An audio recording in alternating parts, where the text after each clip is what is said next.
பத்திரிகையாளர் திரு தராசு ஷியாம் நம்மோடு இணைப்பில் இருக்கிறார். அவரிடம் பேசலாம். வணக்கம் சார். வணக்கம். இருவருக்கிடையேயான சந்திப்பு, திரு ராமதாஸ் மற்றும் அன்புமணிக்கிடையேயான சந்திப்பு என்பது தற்போது நடைபெற்று வருகிறது. எப்படி பார்க்கிறீங்க? இருவருக்கிடையேயான சந்திப்பின் பின்னால் பல அரசியல் காய் நகர்த்தல்கள் இருக்கின்றன. பாரதிய ஜனதாவை பொறுத்தவரையிலே பிளவுபட்ட பாமகவின் ஓட்டு வங்கி தேய்மானம் அடையும் என்று கருதுகிறது. இந்த சந்திப்புகளின் பின்னணியில் பாரதிய ஜனதாவும் இருக்கிறது. அன்புமணி அவர்களோடு பாரதிய ஜனதா தொடர்பு கொண்டு நீங்கள் ஏதாவது ஒரு வகையில் சமரசமாக போங்கள் என்று அறிவுறுத்தி இருக்கிறது.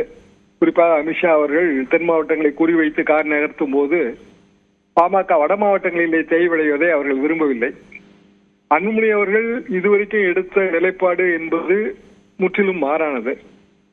பாமகவை பொறுத்தவரையிலே பாமகவின் ஒரிஜினல் அமைப்பு சட்டம் அது இன்றைக்கு சுற்றிலேயே இல்லை. தேர்தல் ஆணையத்தின் வெப்சைட்டில் கூட இல்லை. அந்த ஒரிஜினல் அமைப்பு சட்டத்தின் சில பகுதிகளை எனக்கு நண்பர்கள் அனுப்பியிருந்தார்கள். அவற்றை படித்து பார்த்தால் சிறப்பு பொதுக்குழுவை கூட்டுகிற அதிகாரம் அந்த காலகட்டத்திலேயே நிறுவனருக்கு தரப்பட்டிருக்கிறது. சிறப்பு பொதுக்குழு என்றால் சிறப்பு நிகழ்ச்சி நிரலோடு. அப்படியான அதிகாரத்தை டாக்டர் ராமதாஸ் அவர்கள் பயன்படுத்தினால் அது பாமகவுக்கு நல்லது அல்ல என்கிற ஒரு பொது கருத்தும் இருக்கிறது. பாமகவின் தேசிய செயற்குழு அது இப்போது தேர்தல் ஆணையத்திலே அந்த பட்டியல் இருக்கிறது. அதன்படி பார்த்தால் அதுல 7 பேர் உறுப்பினர்கள், 4 பேர் டாக்டர் ராமதாஸ் ஆதரவாளர்களாக இருக்கிறார்கள். அதாவது திரு வடிவேல் ராவணன் உட்பட. இதிலே வன்னியர் சங்கத்துக்கான முக்கியத்துவம் குறைக்கப்பட்டிருக்கிறது என்று டாக்டர் அவர்கள் கருதுகிறார்கள். பாமகவின் அடிப்படை வன்னியர் சங்கம் தான் என்று. எனவே புத்த அருள்மொழிக்கும் ஒரு பெரிய அளவிலே பொறுப்பு தர வேண்டும் என்கிற ஒரு விருப்பம் டாக்டர் ராமதாஸ் அவர்களால் சொல்லப்பட்டிருக்கிறது. ஆனால் அன்புமணி செயல் தலைவர் தான் என்று டாக்டர் ராமதாஸ் அவர்கள் அந்த நிலைப்பாட்டில் உறுதியாக இருப்பது போல தோன்றுகிறது. ஆனால் அன்புமணிக்கு அது சம்மதமாக இருக்காது, அது அவருக்கு சரிப்பட்டும் வராது. எனவே அந்த இடத்திலே ஒரு வகையான அரசியல் சமரசம் செய்யப்பட்டால் இன்றைய பேச்சுவார்த்தை வெற்றி அடையும். டாக்டர் ராமதாஸ் அவர்கள் இறங்கி வராவிட்டால் அல்லது அன்புமணி அவர்கள் செயல் தலைவர் பதவியிலேயே தொடர்வதற்கு விரும்பாவிட்டால் இந்த சமரச முயற்சி தோல்வியடையும். இப்போ இதன் பின்னணியில பாஜகவும் இருக்கிறதா நீங்க குறிப்பிட்டீங்க. அதன் அடிப்படையில பார்க்கும்போது இந்த சமாதான பேச்சுவார்த்தை என்பது வெற்றியடைந்து தேர்தல் பணிகள் வேகம் எடுக்கும் என்று எதிர்பார்க்கலாமா? சமாதான பேச்சுவார்த்தை வெற்றியடைய வேண்டும் என்று பாமகவில் பெரும்பகுதியினர் விரும்புகிறார்கள். ஏனென்றால் டாக்டர் ராமதாஸ் அவர்கள் கூறுவது வன்னியர்களுக்கு வேத வாக்கு, டாக்டர் அன்புமணி அவர்கள் கூறுவது வன்னியர்களுக்கு விவாத பொருள் தான். வேத வாக்குக்கும் விவாத பொருளுக்கு இடையே பெரிய வித்தியாசம் இருக்கிறது. எனவே டாக்டர் ராமதாஸ் அவர்களின் நல்லெண்ணத்தை அல்லது நம்பிக்கையை சிதைத்துவிடக் கூடாது என்பதிலே பலரும் கவனமாக இருக்கிறார்கள். குறிப்பாக பழைய தலைமுறையைச் சேர்ந்த வன்னிய இன தலைவர்கள். எனவே அவர்களோட வற்புறுத்தலும் இதுல இருக்கிறது.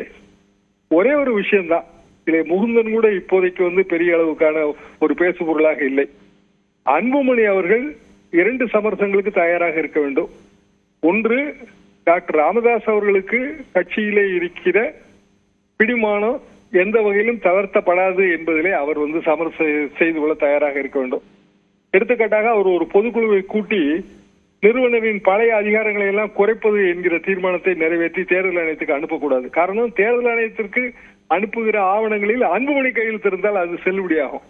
இப்படி ஒரு விசித்திரமான நிலைமை இருக்கிறது. இதே போன்ற நிலைமை சிவசேனாவில் இருந்தது. அதாவது தேர்தல் ஆணையத்திடம் சமர்ப்பிக்கப்பட்ட கட்சியின் அமைப்பு சட்டத்தை அவர்கள் திருத்தினார்கள். ஆனால் திருத்தப்பட்ட அமைப்பு சட்டத்தை அவர்கள் தேர்தல் ஆணையத்துக்கு சமர்ப்பிக்கவே இல்லை. எனவே கட்சியிலே பிரச்சனை ஏற்பட்ட போது தேர்தல் ஆணையம் சிவசேனாவின் நிறுவனர்களுக்கு ஆதரவாக இல்லை. காரணம், அது அதன் ஆவணங்களிலே அதன் கோப்புகளிலே இருக்கிற அமைப்பு சட்டத்தின்படிதான் அது தீர்ப்பளிக்க முடியும். எனவே அந்த பிழையை திருத்துவதற்கும் டாக்டர் அன்புமணி அவர்கள் முயற்சிக்கிறார்கள். அதற்கு டாக்டர் ராமதாஸ் அவர்கள் ஒத்து வருகிற மாதிரி தெரியவில்லை. ஒரு பெரிய அளவுக்கான ஒரு சிக்கலான ஒரு விஷயம்தான் இது.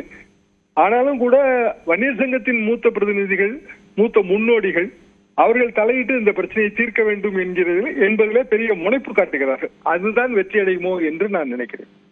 நீங்க குறிப்பிடுவதை பார்க்கும்போது திரு ராமதாஸ் அவர்கள் மீது கட்சி நிர்வாகிகள் மிகுந்த மரியாதை வைத்திருக்கிறார்கள், கட்சியைச் சேர்ந்தவர்கள். ஆனால் அப்படி இருக்கும் சூழலிலும் அன்புமணியின் கை கட்சியின் விதிகள் படி ஓங்கி இருக்கிறது என்று புரிந்து கொள்ளலாமா? இப்படி புரிந்து கொள்ளலாம். டாக்டர் ராமதாஸ் அவர்களின் நல்லெண்ணத்தை இழப்பதற்கு பாமக தயாராக இல்லை. அதே நேரத்தில் டாக்டர் ராமதாஸ் அவர்களுக்கு வயது 85க்கு மேல் ஆகிவிட்டது. அன்புமணியால் நியமிக்கப்பட்டவர்கள் தான் இன்றைக்கு கட்சியிலே இருக்கிறார்கள். அதாவது கட்சியின் நிர்வாகிகள் என்று பார்த்தால் கீழ்கோடி நிர்வாகிகள் வரைக்கும் அன்புமணி ஆதரவாகத்தான் இருப்பார்கள். காரணம், அவரால் நியமிக்கப்பட்டவர்கள். ஆனால் பாமகவின் அடிப்படை ஓட்டு வங்கி என்பது என்ன? அது ஒரு குறிப்பிட்ட இனத்தின் ஆதரவு. அந்த குறிப்பிட்ட இனத்தவர்கள் யாரை அவர்கள் தெய்வமாகவோ அல்லது யாரை மூத்த முன்னோடியாகவோ போற்றுகிறார்கள் என்று பார்த்தால் அது பெரியவர் ராமதாஸ் அவர்களே. இந்த இடத்தை அன்புமணி அவர்கள் புரிந்து கொள்ள வேண்டும். அவர் என்னதான் இளைஞராக இருந்தாலும் மூத்த முன்னோடி என்ற வகையிலே டாக்டர் ராமதாஸ் அவர்களின் சொல்லுக்கு அவர் கட்டுப்பட்டு இருக்க வேண்டும். ஆனால் கட்டுப்பட்டு இருப்பதற்காக அரசியல் பதவியை தியாகம் செய்ய முடியாது. காரணம், அரசியல் என்பது அதிகார போட்டி. பதவியை தியாகம் செய்துவிட்டு கட்டுப்பட்டு இருந்து என்ன பயன் இருக்கிறது? இப்படியான ஒரு நுணுக்கமான பிரச்சனை, இதுல உளவியல் பிரச்சனையும் இருக்கிறது. இந்த சூழ்நிலையில் தான் இன்றைய பேச்சுவார்த்தை நடக்கிறது. இன்றைய பேச்சுவார்த்தையின் முடிவு சரியாக அமையாவிட்டால் டாக்டர் ராமதாஸ் அவர்கள் போட்டி பொதுக்குழுவை கூட்டுவதில் அல்லது சிறப்பு பொதுக்குழுவை கூட்டுவதில் போய் முடியும். இணைப்பில் கருத்துக்களை பதிவு செய்தமைக்கு நன்றி திரு ஷா.